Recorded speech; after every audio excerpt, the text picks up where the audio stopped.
Hi ನಮಸ್ತೆ. ನನ್ನ ಹೆಸರು ಸಂಗಮೇಶ್ ಶುಗರ್ CDN ಯೂಟ್ಯೂಬ್ ಚಾನೆಲ್ಗೆ ತಮ್ಮೆಲ್ಲರಿಗೂ ಸ್ವಾಗತ. ಬಂಧುಗಳೇ, ತಮಗೆಲ್ಲ ಮೊದಲನೇದಾಗಿ ಹೊಸ ವರ್ಷದ ಹಾರ್ದಿಕ ಶುಭಾಶಯಗಳು. ಇನ್ನೇನು 2024 ಮುಗಿದು 25ಕ್ಕೆ ನಾವು ಕಾಲಿಡ್ತಾ ಇದ್ದೇವೆ. ಹೊಸ ವರ್ಷ ತಮ್ಮೆಲ್ಲರಿಗೂ ಹೊಸದನ್ನು ಮಾಡಲಿ, ಹೊಸ ಭರವಸೆಗಳನ್ನು ಮೂಡಲಿ, ಹೊಸ ವಿಚಾರಗಳೊಂದಿಗೆ, ಹೊಸ ಆಲೋಚನೆಗಳೊಂದಿಗೆ, ಹೊಸ ಭರವಸೆಯೊಂದಿಗೆ ನಾವು ಹೊಸ ವರ್ಷಕ್ಕೆ ಕಾಲಿಡೋಣ ಅಂತ ಹೇಳ್ತಾ, 2024ರಲ್ಲಿ ನಡೆದಂತ ಅನೇಕ ಕಹಿ ಘಟನೆಗಳನ್ನ, ಕಹಿ ವಿಚಾರಗಳನ್ನ ಮರೆತು ಹೊಸ ವರ್ಷದತ್ತ ನಾವು ಕಾಲಿಡೋಣ. ಮೊದಲನೇದಾಗಿ ನಮ್ಮ ಎಲ್ಲ LIC ಮತ್ತು SBI ಗ್ರಾಹಕರಿಗೆ ಹಾಗೂ ಜೊತೆಗೆ ನಾಡಿನ ಸಮಸ್ತ ಎಲ್ಲ ಜನರಿಗೆ ಮತ್ತೊಮ್ಮೆ ಹೊಸ ವರ್ಷದ ಹಾರ್ದಿಕ ಶುಭಾಶಯಗಳನ್ನು ನಾನು ಹೇಳ್ತಾ ಇದ್ದೀನಿ. ಹೊಸ ವರ್ಷ ನಿಮಗೆ ಹೊಸ ಹರ್ಷವನ್ನು ತರಲಿ ಅಂತ. ಜೊತೆಗೆ ಬಂಧುಗಳೇ, ನೀವೆಲ್ಲ ಹೊಸ ವರ್ಷಕ್ಕೆ ಒಂದಿಷ್ಟು ಹೊಸ ವಿಚಾರಗಳನ್ನ ನೀವು ತೆಗೆದುಕೊಳ್ಳಿ ಅಂತ ಹೇಳ್ತಾ, ಮೊದಲನೇದಾಗಿ ಮುಖ್ಯವಾಗಿ ನಾನು LICಯ ಕೆಲವೊಂದಿಷ್ಟು ಮಾಹಿತಿಗಳನ್ನ ನಿಮಗೆ ಜೊತೆಗೆ ಹಂಚಿಕೊಳ್ತೇನೆ. ಯಾಕಂತಂದ್ರೆ ಪ್ರತಿಯೊಬ್ಬರ ಜೀವನದಲ್ಲಿ ಉಳಿತಾಯ ಅನ್ನೋದು ಬಹಳಷ್ಟು ಮುಖ್ಯವಾಗಿರುತ್ತದೆ.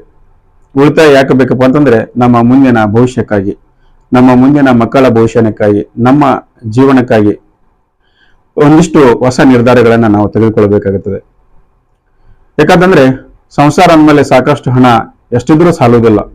ಇವತ್ತು ನಾವು 1000 ರೂಪಾಯಿ ಸಂಪಾದನೆ ಮಾಡಿದ್ರು ಕೂಡ ಆ 1000 ರೂಪಾಯಿ ಉಳಿದಿಲ್ಲ. ಹಾಗಾಗಿ ಖರ್ಚಿಗೆ ಎಷ್ಟು ಹಣ ಉಳಿತಾಯ ಮಾಡ್ತೇವೆ ಅಷ್ಟು ಉಳಿತಾಯಕ್ಕೆ ಕೂಡ ಮೀಸಲಿರಲಿ ಅಂತ ಹೇಳ್ತಾ ಇದ್ದೀನಿ. ಜೊತೆಗೆ ಇವತ್ತು ನೀವು 1000 ರೂಪಾಯಿ ಸಂಪಾದನೆ ಮಾಡ್ತಾ ಇದ್ರೆ ಅದರಲ್ಲಿ 100 ರೂಪಾಯಿ ಉಳಿತಾಯಕ್ಕೆ ಮೀಸಲಿಡಿ. ಯಾಕಂತಂದ್ರೆ ಆ 100 ರೂಪಾಯಿ ನಿಮಗೆ ಕೆಲವು ವರ್ಷಗಳ ನಂತರ 1000 ರೂಪಾಯಿಯಾಗಿ ನಿಮಗೆ ಸಿಗುವ ಅವಕಾಶಗಳಿವೆ. ಹಾಗಾಗಿ ಆ 100 ರೂಪಾಯಿಯನ್ನ ನೀವು ಉಳಿತಾಯ ಮಾಡುವಂತ ಪ್ರಯತ್ನ ಮಾಡಿ.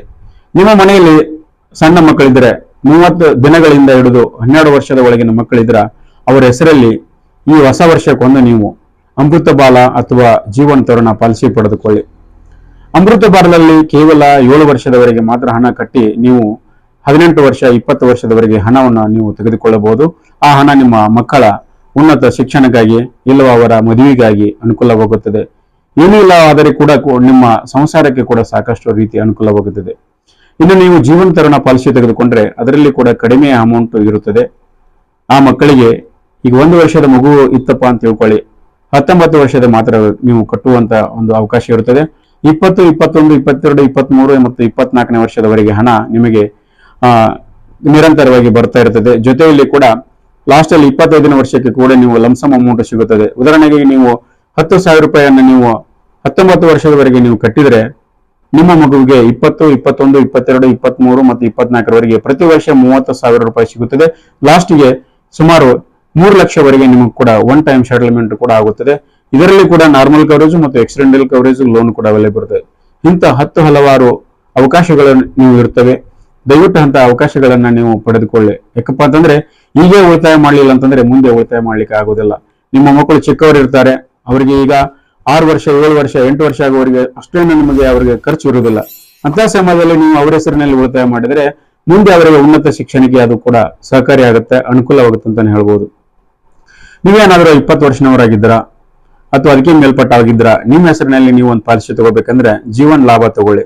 ಯಾಕಂತಂದ್ರೆ ಅದು ಬಹಳಷ್ಟು ಅನುಕೂಲವಾಗಿರುತ್ತದೆ. ಜೀವನ್ ಲಾಭ ಹೇಗಿದೆಪ್ಪ ಅಂತಂದ್ರೆ 10 ವರ್ಷ ಕಟ್ಟಿ 16 ವರ್ಷಕ್ಕೆ ನೀವು ತಗೋಬಹುದು, ಅಥವಾ 15 ವರ್ಷ ಕಟ್ಟಿ 25 ವರ್ಷಕ್ಕೆ ತಗೋಬಹುದು, 16 ವರ್ಷ ಕಟ್ಟಿ 25 ವರ್ಷಕ್ಕೆ ತಗೋಬಹುದು, ಜೊತೆಗೆ 15 ವರ್ಷ ಕಟ್ಟಿ 21ನೇ ವರ್ಷಕ್ಕೂ ಕೂಡ ನೀವು ತಗೋಬಹುದು. ಇದರಲ್ಲಿ ನಾರ್ಮಲ್ ಕವರೇಜ್ ಮತ್ತು ಆಕ್ಸಿಡೆಂಟಲ್ ಕವರೇಜ್ ಲೋನ್ ಕೂಡ ಅವೈಲೇಬಲ್ ಇರುತ್ತದೆ. ಎಷ್ಟು ಹಣ ನೀವು ಅಲ್ಲಿ ಉಳಿತಾಯ ಮಾಡುತ್ತೀರೋ ಅದರ 2-3 ಪಟ್ಟು ಹಣ ನಿಮಗೆ ಸಿಗುತ್ತದೆ. ಮತ್ತು ಮುಖ್ಯವಾಗಿ ಇಲ್ಲಿ ಹೇಳ್ಬೇಕಪ್ಪ ಅಂತಂದ್ರೆ ರಿಸ್ಕ್ ಕವರೇಜ್ ಹೇಳ್ತಾ ಇದೆ, ಅಂದ್ರೆ ರಿಸ್ಕ್ ಕವರೇಜ್ ನಿಮಗೆ ಸಿಗುತ್ತದೆ. ಈಗ ಬ್ಯಾಂಕ್ ಅಲ್ಲಿ ಹೋಗಿ ನೀವು FD ಇಟ್ರೆ ನಿಮಗೆ 6-7% ಹಣ ಸಿಗುತ್ತದೆ. ಅಥವಾ ಅಂದ್ರೆ ವಯಸ್ಸಾದವರಿದ್ದರೆ ನಿಮಗೆ 8%ವರೆಗೆ ಹಣ ಸಿಗಬಹುದು. ಇಲ್ಲಿ ಹಾಗಲ್ಲ. LIC ಒಳಗೆ ಹೇಗಿದೆ ಅಂತಂದ್ರೆ LIC ಅಥವಾ SBI ಅಲ್ಲಿ ಹೇಗಿರ್ತದೆಪ್ಪ ಅಂತಂದ್ರೆ ಒಂದು ಕಂತು ಕಟ್ಟಿ ಆಕಸ್ಮಿಕವಾಗಿ ಪಾಲಿಸಿದಾರನಿಗೆ ಏನಾದ್ರೂ ಆದ್ರೆ ನಾಮಿನಿಗೆ ಅದ್ರ 10ರಷ್ಟು ಹಣ ಸಿಗುತ್ತದೆ. 10% ಅಂದ್ರೆ 10ರಷ್ಟು ಹಣ ಸಿಗುತ್ತದೆ. ನೀವು 1 ರೂಪಾಯಿ ಕಟ್ಟಿದ್ರೆ ನಿಮ್ಗೆ 10 ರೂಪಾಯಿ. ಹೀಗೆ ಆಕಸ್ಮಿಕವಾಗಿ ನೀವು 10,000 ರೂಪಾಯಿ ಕಟ್ಟಿ ಪಾಲಿಸಿಯಲ್ಲಿ ನೋಂದಣಿ ಆದ್ರೆ ನೆಕ್ಸ್ಟ್ ಡೇನೆ ಏನಾದ್ರು ಹೆಚ್ಚು ಕಡಿಮೆ ಆದ್ರೆ ನಾಮಿನಿಗೆ 2 ಲಕ್ಷವರೆಗೆ ನಾರ್ಮಲ್ ಕವರೇಜ್ ಸಿಗುತ್ತದೆ. ಅಕಸ್ಮಿಕವಾಗಿ ಅಪಘಾತವಾಗಿ ಏನಾದರೂ ಆದರೆ ನಾಮಿನಿಗೆ 4 ಲಕ್ಷವರೆಗೆ ಹಣ ಸಿಗುತ್ತದೆ. ಇಂಥ ಒಂದು ವಿಚಾರಗಳನ್ನು ನಿಮ್ಮ ಜೊತೆಗೆ ನಾನು ಹಂಚಿಕೊಳ್ತಾ ಇದ್ದೀನಿ. ಸಾಧ್ಯ ಆದಷ್ಟು ನೀವು LICಯ ಪಾಲಿಸಿಗಳನ್ನ ಪಡೆದುಕೊಳ್ಳಿ. ಹೊಸ ವರ್ಷಕ್ಕೆ ನಿಮಗೆ ಅನುಕೂಲವಾಗುತ್ತದೆ. ಯಾಕಂತಂದ್ರೆ ಮುಂದಿನ 10 ವರ್ಷಕ್ಕೆ 20 ವರ್ಷಕ್ಕೆ ಅನುಕೂಲವಾಗುತ್ತದೆ. ನಮ್ಮ ಭಾರತ ಸರ್ಕಾರ ಅಥವಾ ಫೈನಾನ್ಷಿಯಲ್ ಅಂದ್ರೆ ಈಗ ಬರುವಂತ ಒಂದು ಏನು ಬಜೆಟ್ ನಲ್ಲಿ ಇದರಲ್ಲಿ ಒಂದು ಇಂಟ್ರೆಸ್ಟ್ ಅಲ್ಲಿ ಕೂಡ ಹೆಚ್ಚು ಕಡಿಮೆ ಆಗುವಂತ ಸಾಧ್ಯತೆ ಇರ್ತದೆ. ಹಾಗಾಗಿ ಹೊಸ ವರ್ಷಕ್ಕೆ ನೀವು ಕೂಡ ನಿಮ್ಮ ಹೆಸರಲ್ಲಿ ಕುಟುಂಬಕ್ಕೆ ಒಂದು ಪಾಲಿಸಿಯನ್ನು ತೆಗೆದುಕೊಳ್ಳಿ. ನೋಡಿ, ಒಂದು ಗಾಡಿ ಇರ್ತದೆ, ಒಂದು ಟ್ರ್ಯಾಕ್ಟರ್ ಇರ್ತೈತೆ, ಒಂದು ಕಾರ್ ಇರ್ತೈತೆ. ವರ್ಷ 15-20 ಸಾವಿರ ರೂಪಾಯಿ ನೀವು ಹಣ ಕಟ್ತೀರಿ. ಅದು 1 ವರ್ಷಕ್ಕೆ ಅದರ ವ್ಯಾಲಿಡಿಟಿ ಮುಗಿದು ಹೋಗುತ್ತೆ. ನೀವು ಕಟ್ಟಿದ ಹಣ ಹೋಗಿಬಿಡುತ್ತದೆ. ಅಪಘಾತವಾದ್ರೆ ಮಾತ್ರ ನಿಮಗೆ ಅದು ಅನುಕೂಲವಾಗುತ್ತದೆ. ಹಾಗೆ ಗಾಡಿಗೆ ಕೂಡ ಇನ್ಸೂರೆನ್ಸ್ ಮಾಡುವಂತವ್ರು ನೀವು ನಿಮ್ಮ ಜೀವನಕ್ಕೆ ಯಾಕೆ ಇನ್ಸೂರೆನ್ಸ್ ತಗೋಬಾರದು ಅನ್ನೋದು ನನ್ನ ಪ್ರಶ್ನೆ. ನಿಮ್ಮ ಮಕ್ಕಳ ಹೆಸರಲ್ಲೇ ಆಗಲಿ, ನಿಮ್ಮ ಹೆಸರಲ್ಲೇ ಆಗಲಿ, ಅಥವಾ ನಿಮ್ಮ ತಂದೆ ತಾಯಿ ಹೆಸರಲ್ಲೇ ಆಗಲಿ, ನೀವು ಒನ್ ಟೈಮ್ ಸೆಟಲ್ಮೆಂಟ್ ಪ್ಲಾನ್ ತಗೋಬಹುದು, ಲಾಂಗ್ ಟರ್ಮ್ ಸೆಟಲ್ಮೆಂಟ್ ಪ್ಲಾನ್ ತಗೋಬಹುದು, ಅಥವಾ ಮನಿ ಬ್ಯಾಕ್ ಪ್ಲಾನ್ ತಗೋಬಹುದು. ಯಾವುದಾದ್ರೂ ಒಂದು ಪಾಲಿಸಿ, ಮನೆಗೆ ಒಂದು ಪಾಲಿಸಿ ಪಡೆದುಕೊಳ್ಳಿ. ನಿಮ್ಮ ಕುಟುಂಬಕ್ಕೆ ಒಂದು ಪಾಲಿಸಿಯಿಂದ ನಿಮ್ಮ ಕುಟುಂಬಕ್ಕೆ ಎಲ್ಲಾ ರೀತಿಯ ಅನುಕೂಲವಾಗುತ್ತದೆ. ಹೊಸ ವರ್ಷಕ್ಕೊಂದು ಹೊಸ ಪಾಲಿಸಿ, ಹೊಸ ನಿರ್ಧಾರ ನಿಮ್ಮದಾಗಲಿ. ಮತ್ತೆ ಮುಂದಿನ ವಿಡಿಯೋದಲ್ಲಿ ಸಿಗ್ತೀನಿ. ಧನ್ಯವಾದ, ನಮಸ್ಕಾರ.